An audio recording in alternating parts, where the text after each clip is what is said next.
Hi, it's Evelyn, founder of Awesome Training, and talking to people who are working in schools with autistic children or teens.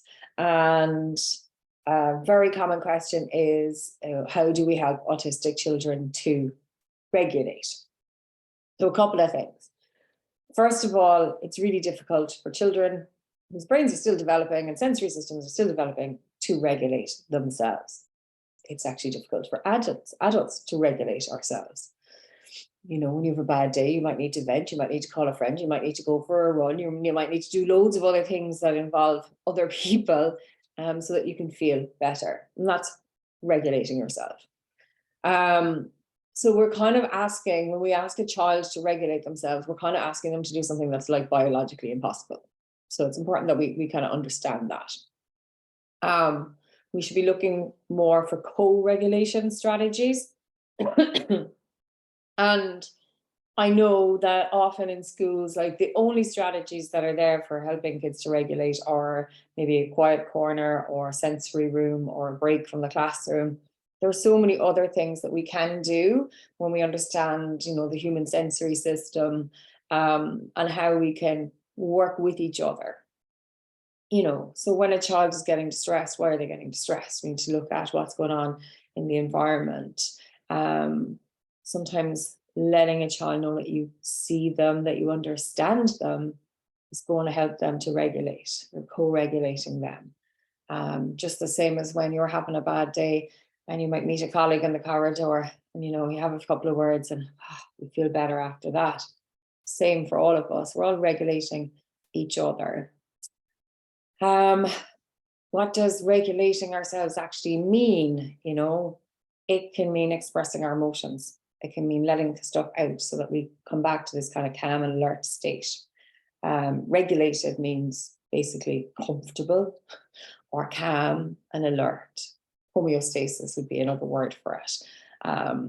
So we're trying to avoid things that are going to overwhelm us or make us feel bad, or unpleasant things, and we're gravitating towards things that make us feel good.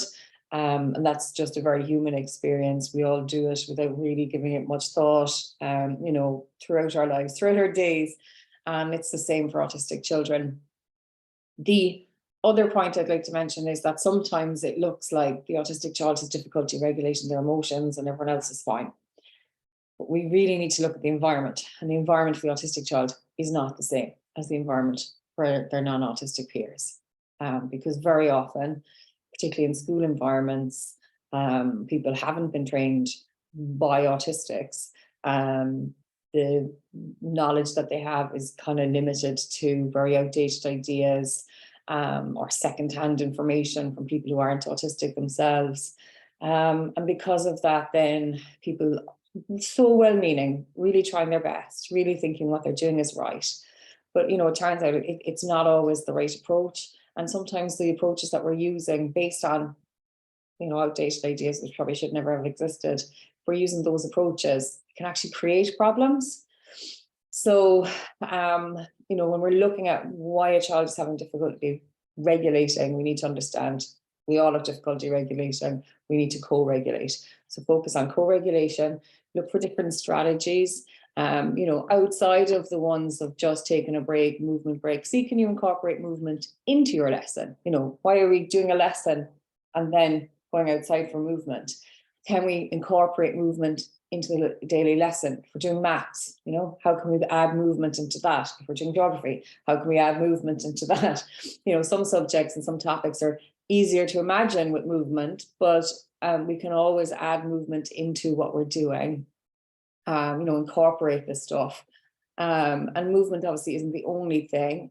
How well do the other children maybe understand stimming and things like that? And we've loads of information on our website for schools. So, have a look at it, and just see how you can maybe change that in environment. So changing the environment, co-regulation, and, realizing that maybe, just maybe, some of the things that we're doing in our schools are actually creating problems for autistic kids, which is leading them to become dysregulated. So there's obviously loads more that I could talk about on this topic. But I think that's enough for today. And do follow our posts for schools. We'll be giving plenty of information every week. So let us know what you're finding helpful and let us know what you would like to know more about. Thanks so much.